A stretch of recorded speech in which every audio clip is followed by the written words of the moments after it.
అందరి నోట్లో ఇప్పుడు జరుగుతున్న చర్చ ఏంటంటే మోడీ సంకీర్ణ ప్రభుత్వం 5 ఏళ్ళు ఉంటుందా ఉండదా, అంటే స్థిరంగా ఉంటుందా ఉండదా. ఆఫ్ కోర్స్ ఇప్పటికే అందరూ ఎన్డీఏ పార్ట్నర్స్ అందరూ లెటర్స్ ఇవ్వటం జరిగింది. రేపు 7వ తేదీ మీటింగ్ జరుగుతూ ఉంది. సో ఫార్మల్గా రాష్ట్రపతిని కలిసి ఆ లెటర్ ఇచ్చిన తర్వాత నాకు తెలిసి 9వ తేదీ అనుకుంటా, 9వ తేదీ కర్తవ్య పద్ధతిలో జరుగుతుందని చెప్తున్నారు. సరే, అది 100% మోడీ మూడోసారి ప్రధానిగా ప్రమాణ స్వీకారం చేయటం అయితే 100%, దాన్ని ఎవరు ఆపలేరు. కాకపోతే ఇప్పుడు చర్చల్లో ఏంటంటే 99 సీట్లు వచ్చినటువంటి కాంగ్రెస్ పగటి కళలు కంటా ఉంది. పగటి కళలు, పేరాశలు పెట్టుకుంది. ఏంటంటే ఎట్లయినా సరే మేము మిగతా వాళ్ళని దగ్గరకు చేర్చుకుని ప్రభుత్వాన్ని అస్థిరం చేయొచ్చు అనేటువంటి కుట్రలు పన్నుతున్నట్టుగా. ఎందుకంటే ఆయన పత్రికా విలేకరుల సమావేశంలో రాహుల్ గాంధీ మాట్లాడిందే దానికి ఊతం ఇచ్చింది. అయితే ఒక్కసారి పరిశీలిద్దామండి. అసలు మొత్తం ఇది చూసిన తర్వాత నాకేమనిపిస్తా ఉందంటే ఎలా వీళ్ళకి ఎందుకు ఇట్లా అనుకుంటున్నారనేది ఒక్కసారి చూస్తే మొత్తం రిజల్ట్స్ చూసినప్పుడు మీరు 240 సీట్లతోటి అతిపెద్ద పార్టీగా బీజేపీ ఉంది. అంటే 32 షార్ట్ మెజారిటీకి, 272 మెజారిటీ కాబట్టి 32 సీట్లు తగ్గుతున్నాయి బీజేపీకి. అదే మీరు అనుకుందాం, కాంగ్రెస్ ప్రయత్నం చేస్తుంది అనుకున్నాం, 99 సీట్లతో ఉన్నటువంటి కాంగ్రెస్ ఎంత మెజారిటీకి ఎంత షార్ట్ అండి? 173. ఎందుకంటే మీరు వాళ్ళకి బీజేపీకి మెజారిటీ తగ్గిందని ఆలోచిస్తున్నారు, కానీ బీజేపీ ఒక్కటే కాదు, ఎన్డీఏ భాగస్వాములు అన్నీ కలిసే ఎన్నికల్లో పోటీ చేసినాయి. ఎందుకంటే వాళ్ళ భాగస్వాములు పోటీ చేసే చోట బీజేపీ పోటీ చేయలేదు. కాబట్టి ప్రీపోల్ ఎలియన్స్ ఉన్నప్పుడు ఒక్క పార్టీని ఎప్పుడు తీసుకోకూడదు. ఎన్నికల ముందు కూటమి కట్టి ప్రజల ముందుకు వెళ్ళిన తర్వాత ప్రజలు వాళ్ళకి మెజారిటీ పట్టం కట్టిన తర్వాత అసలు మెజారిటీ లేదు దిగిపోవాలనే దానికి అర్థం లేదు. Number 1 point. కూటమిగా చూసుకున్నట్టయితే 293 తోటి దాదాపుగా ఒక 21 స్థానాలు అధికంగా ఉన్నాయి. మెజారిటీ, కంఫర్టబుల్ మెజారిటీ అనమాట ఎన్డీఏకి. కాబట్టి అక్కడ ఎవరు క్వశ్చన్ చేయలేరు. సరే, మరి ఇదే చూసుకుందాం. ఇండీ కూటమి పరిస్థితి చూస్తే 234 వచ్చినాయండి. వాళ్ళకి ఎంత షార్టేజ్ ఉంది? 272లో లెక్కేసుకోండి ఒక్కసారి. 38 షార్టేజ్ ఉంది. 38 షార్టేజ్ తోటి ఎలా వీళ్ళు ఎన్డీఏ మీద రోజు రోజు ఈ పందాలు ఎట్లా కడుతున్నారో నాకైతే అర్థం కావట్లేదు. టీవీల్లో ఈ లుథియన్స్ మీడియా అంతా చేసే ప్రచారం తప్పితే అసలు ఎక్కడ అవకాశం ఉంటుంది? నెంబర్ 1. సరే, ఆ కూటమి కాంపోజిషన్ చూద్దామండి ఎట్లా ఉన్నాయి. కాబట్టి అసలు ఫస్ట్ మీకు ఎటువంటి పరిస్థితుల్లో ఇండి కూటమికి అవకాశాలే లేవు. 38 షార్టేజ్ ఉంది, వీళ్ళకి 21 ఎక్కువ ఉంది. ఎక్కడ అసలు పోలిక? సరే, అది కాకపోయినా రెండోది ఆలోచిద్దామండి. అసలు కూటమిలో ఎవరెవరు ఏంటి చూసుకున్నప్పుడు ఒక్కసారి మీకు స్లైడ్ ఇచ్చాను కాబట్టి చూసుకోండి. 240తో పాటు 2 ప్రధానమైనవి ఎన్డీఏ కూటమిలో. తెలుగుదేశం, జనతాదళ్ యు 2 కలిపి 28 ఉన్నాయి. ఈ 2 ప్రధానం, ఇంకా ఏం లేదు అసలు దీంట్లో. కాబట్టి 2 పార్టీలు ట్యాకిల్ చేసుకుంటే స్థిరంగా ఉంటుంది. మిగతా అన్ని కూడా శివసేన ఉందనుకోండి, ఇటు 7 ఉంటే అటు 9 ఉన్నాయి. వాళ్ళు ఇటు వాళ్ళకి శివసేనకి బీజేపీ అవసరం మహారాష్ట్రలో ఎంతో ఉంది. సో కాబట్టి మిగతా అన్ని నాకైతే పెద్దగా అనిపించట్లేదు, కానీ ఈ 2 కీలకం అవుతాయి. ఓకే అండి. అదే అవతల వైపు చూసుకుందాం. యూపీఏలో ఎవరున్నారనేది చూసుకునేటట్టయితే మాత్రం అసలు అన్ని పార్టీలు కీలకమే అక్కడ. ఏ పార్టీ కీలకం కాదో చెప్పండి, నాకు అర్థం కాలేదు. ఎందుకంటే అన్ని పార్టీలు కీలకంగా ఉన్నటువంటిదే యూపీఏ. మరి సమాజ్వాదీ పార్టీ 37, తృణమూల్ కాంగ్రెస్ 29, డిఎంకే 22, ప్రతి వాళ్ళండి. ఇళ్ళలో ప్రతివాడు కాలు రగేసేవాడే. సో కాబట్టి ఆ పద్ధతుల్లో చూసుకున్న ఎక్కడ ఎన్డీఏకి ఇండి కూటమికి పోలికే లేదు. మొత్తం ఇక్కడ 15 పార్టీలుంటే అక్కడ 20 పార్టీలున్నాయి. ఎక్కడ వీళ్ళకి నాకు ఇప్పటికీ అర్థం కానిది ఏంటంటే ఎక్కడ నుంచి ఇటువంటి వార్తలన్నీ వస్తున్నాయి అనేది నాకు అర్థం కాదు. ఎన్డీఏ కూటమిలో కమాండింగ్ పొజిషన్లో ఉంది బీజేపీ. కమాండింగ్ పొజిషన్ 240 సీట్లతోటి కమాండింగ్ పొజిషన్లో ఉంది. అదే ఇండి కూటమి పరిస్థితి ఏంటండి? ఇండి కూటమిలో 99 స్థానాలతోటి కాంగ్రెస్ ఉంది. ప్రతి పార్టీ ప్రధాన పార్టీని అక్కడ. ఎవరు ఒకరు కమాండింగ్ పొజిషన్లో లేనటువంటి పరిస్థితి ఇండి కూటమి.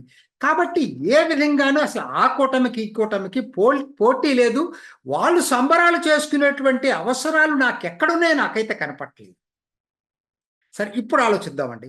పుల్స్ అండ్ ప్రెజర్స్, మీరు చెప్పే పుల్స్ అండ్ ప్రెజర్స్ ఉంటాయి ఎన్డీఏ మోడీ ప్రభుత్వానికి అనేది. అసలు మోడీ ప్రభుత్వానికి పుల్స్ అండ్ ప్రెజర్స్ ఎలా ఉంటాయో నాకైతే అర్థం కావట్లేదు.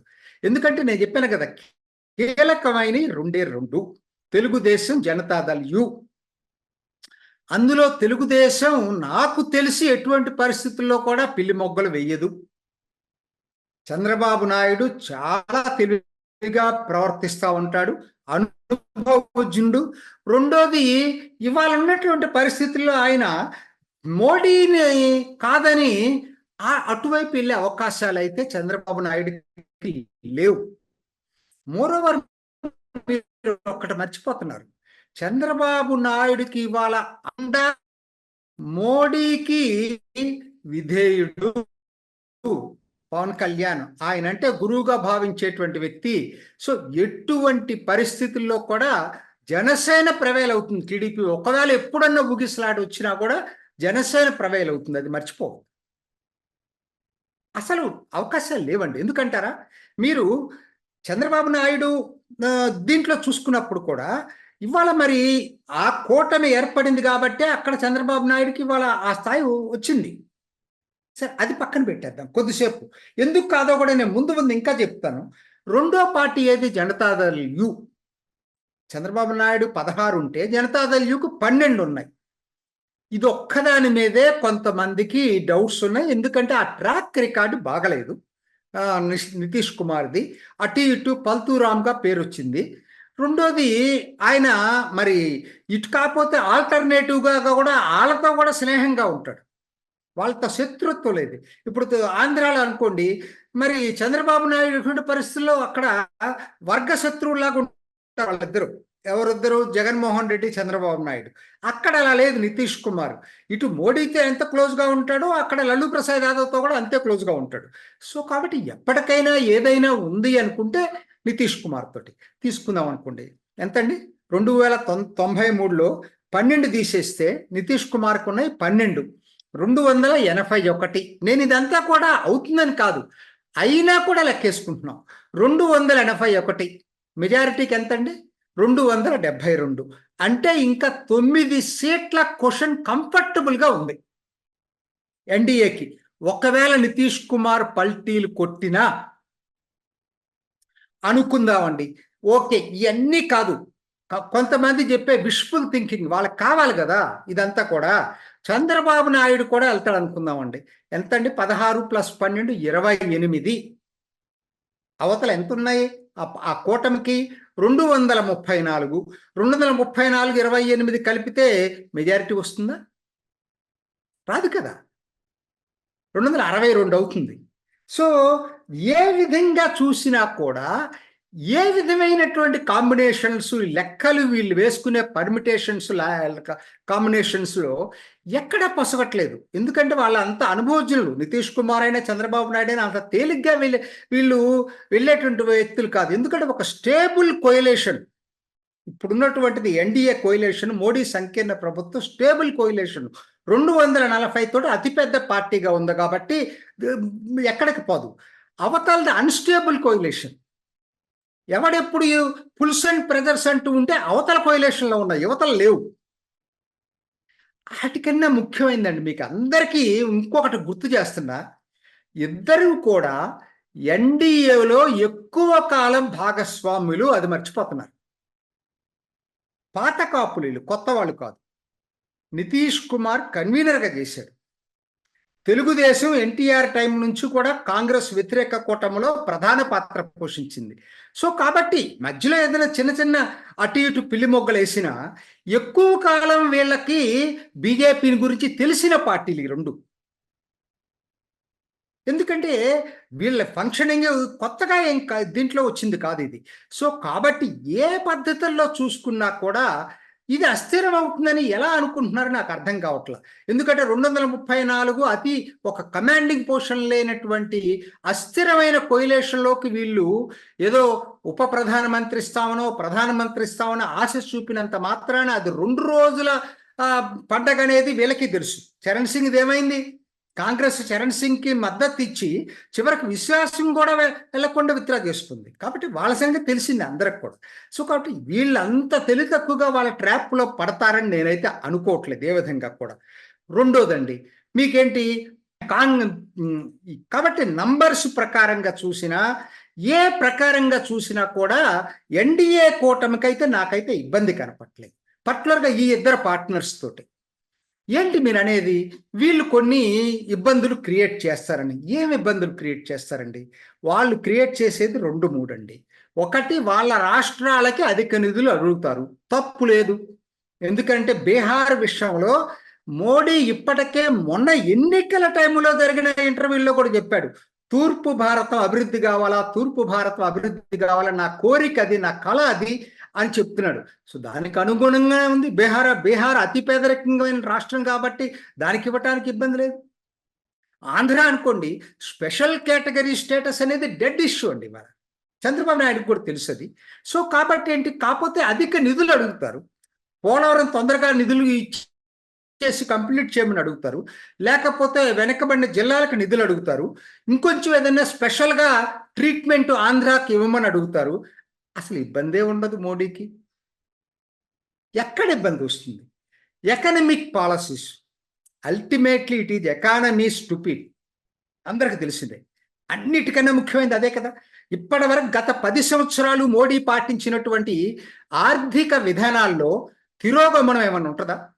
మార్పులు ఏమన్నా ఉంటాయా? ఎందుకు ఉంటాయి నాకు అర్థం కాదు. అసలు చంద్రబాబు నాయుడు సంస్కరణలకు ఆద్యుడు.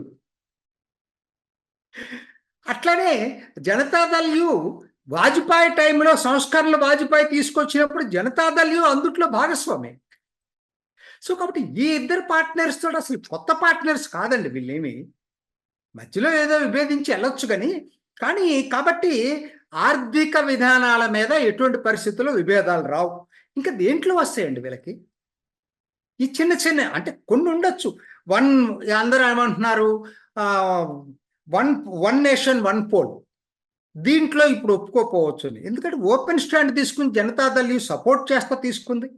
అట్లానే యూసీసీలో కూడా జనతాదళ్ ఎప్పుడు అపోజ్ చేయలేదండి నాకు తెలిసి. ఇవి డిబేటబుల్ పాయింట్స్, వాళ్ళతో డిస్కస్ చేసుకుని మోడీ చేస్తాడు. అదివరకు ఒక్కడే చేసేవాడు, ఇప్పుడు వీళ్ళతో డిస్కస్ చేసి చేస్తాడు. వీటిలో అంతగా వీళ్ళ విభేదించే ఏముంటాయి? ఒక మతానికి వ్యతిరేకం కాదు ఇది, ఒక పార్టీకి వ్యతిరేకం కాదు, ఒక రాష్ట్రానికి వ్యతిరేకం కాదు. సో కాబట్టి ఏ విధమైన విభేదాలు వస్తాయో నాకైతే అర్థం కావట్లేదు. దీంట్లో కూడా ఎన్ని విష్ఫుల్ థింకింగ్.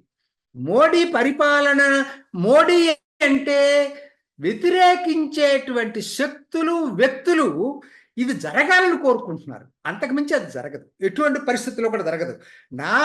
నాకున్న పరిశీలనలో నేను చెప్పేది ఏంటంటే, ఇప్పుడున్నటువంటి ఇది వండర్ఫుల్ కోయిలేషన్ సంకీర్ణ ప్రభుత్వాలు మిగతా అన్ని సంకీర్ణ ప్రభుత్వాలతో పోలిస్తే చాలా సామీప్యత ఉన్నటువంటి, ఎటువంటి విభేదాలు లేకుండా, ఒడిదుడుకులు లేకుండా నడపగలిగినటువంటి కోయిలేషన్ ఏదన్నా ఉందంటే ఇదే అవుతుంది ఖచ్చితంగా. జనతాదళ్ టీడీపీ తోటి అంత పెద్ద విభేదాలు రావు.